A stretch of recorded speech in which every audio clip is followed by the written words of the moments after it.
มาแล้วทุกคนมันมาแล้วดูที่สองเขาหน่อยเขาหน่อยเขาไม่มันบ่มอเนาะมันบ่ได้เสียที่นั่นเพราะว่าคือไงล็อกมันเพราะว่าเขาออกมาแต่เขา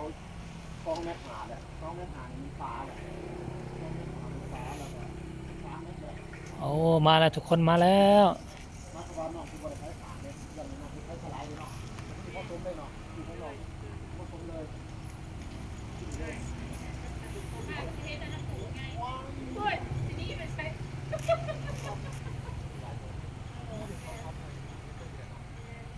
มาแล้ว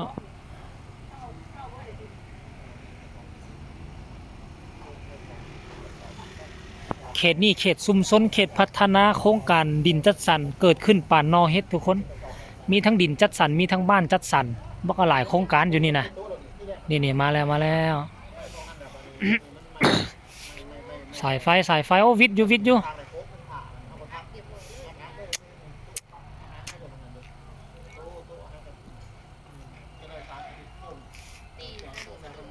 มาเลยมีหรอกมีคนเบิ่งน้ำดิมีคนเบิ่งน้ำเดี๋ยวเอาใหม่น้ำโอ้สีแจ่จ่าดีเว้ยไม่สีเราอยู่ดีเทลเลยสีกันข้างเลยสีแบบสดใสดีเว้ยสีเฮงๆได้นี่ท้ากระแดงโพดบ่มีหยังป่นเลยยังมาสีประจำวันเราจะไปแต่งเอาแต่งเอาให้มาแขกมาสั่งกันนะเอาฮูบจอกนกจอกน้ำมาใส่หางงามเนาะมาทางงามเนาะได้อยู่บุกเคาะดอกมาเอามายันเนี่ยยันกลางกันมาเบิ่งนี่มาแล้ว FC มาแล้วดูสายไฟออกมาหน่อยเนาะมือเปิดตลาดนี่บ่จัดงานคอนเสิร์ตเลยบ่บ่ได้เอาหมอลำมาลงติที่มันโดนบ่เนาะไม่ฆ่าดีแล้วเอาบอลตี้ไม่ฆ่าตู้แฟนกับเอาบอลแลมเฮานี่แหละเนาะบอลแลมไม่ฆ่านี่แหละไปว่าเขาหนาสางมิตู่ดิเขาหนาสางมิตู่ดังดิก็พอดีมาจัดเลยสางมิตู่อยู่มาแล้วทุกคนมันมอนี่เห็นบ่ห้องงานในแล้วก็มีดินจัดสรรเนาะตลาดนี่คักไม่ได้ออกไปไกลแล้วส่งค่อยก็ได้อันนี้พักกันไปพุ่นเว้ยมีคมมันแต่ละมือก็ได้สะดวกดีหรอกเนาะสะดวกวิทอยู่นี่โอ้พอดีวิทหรือว่าส้นระวังส้นยดทำไมเดี๋ยวเหรอยกขึ้นก็ได้นะมา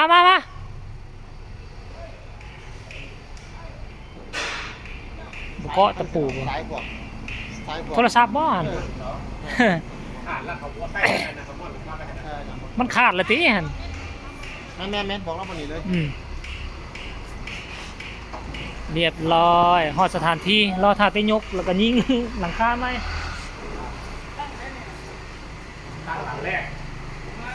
ตลาดน้อยตลาดประจำหมู่บ้านได้ดีทุกคนเลยเห็นบ่เฮ็ดน้อยๆกระทันหัดเหมาะสมกับชุมชนนี่ชุมชนเฮาคนกับบ่หลายนี่ทุกคนเดี๋ยวเราท่าเพิ่นยกลงบ่เนี่ย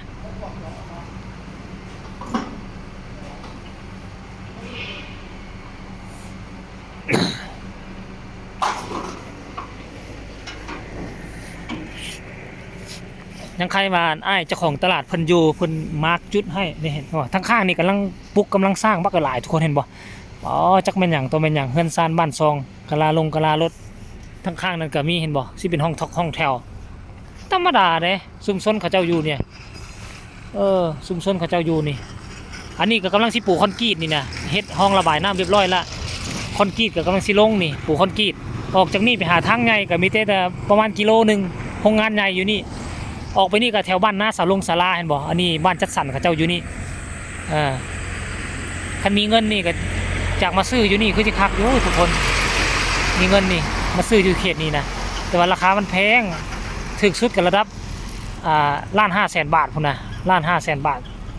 เดี๋ยวนี้1,500,000 บาทตกเป็นเงินกีบก็โถตื้อกลัวพุ่นแล้วสมัยตะกี้ก่อนโควิดนี่อยู่แถวนี้หลังหนึง500-600 ล้านหนึงนะทุกคนเลยนี่ตลาดเขาเจ้าเดี๋ยวมือเปิดตลาดก็สิมาลิ้นมาแวะหาเจ้าของตลาดเบิ่ง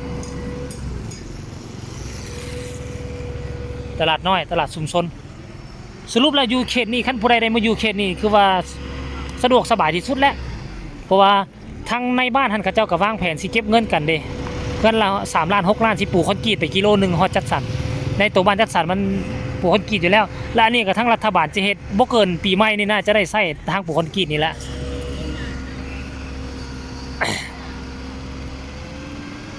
เอามาเบิ่งกำลังสิยกลงทุกคน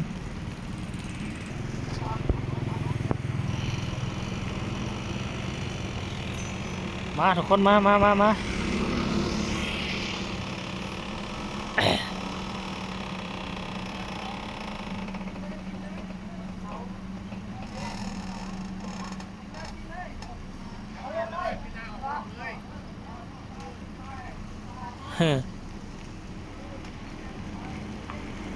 เปลี่ยน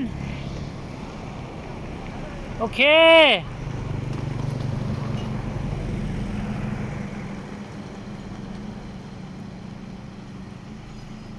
ทุกคน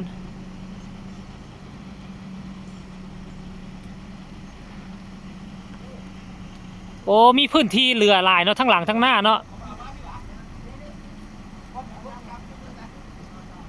นี่ทุกคน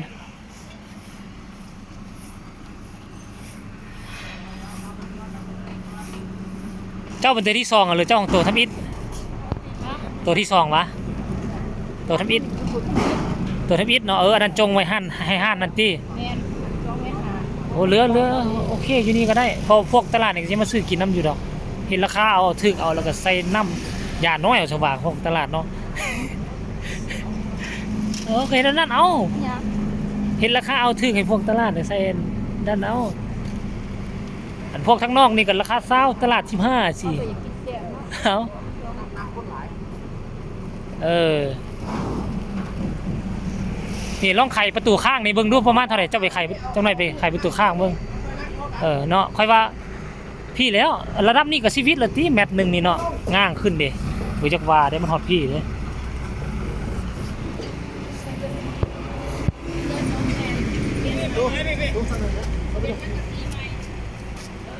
สังกะสีบ่ได้เอามาป่ะ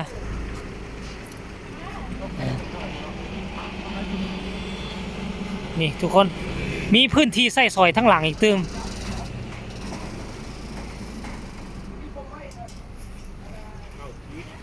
บ่เอายำมาพี่ฮะ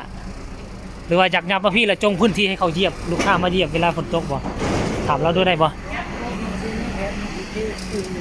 ที่เทต่อตึงวะ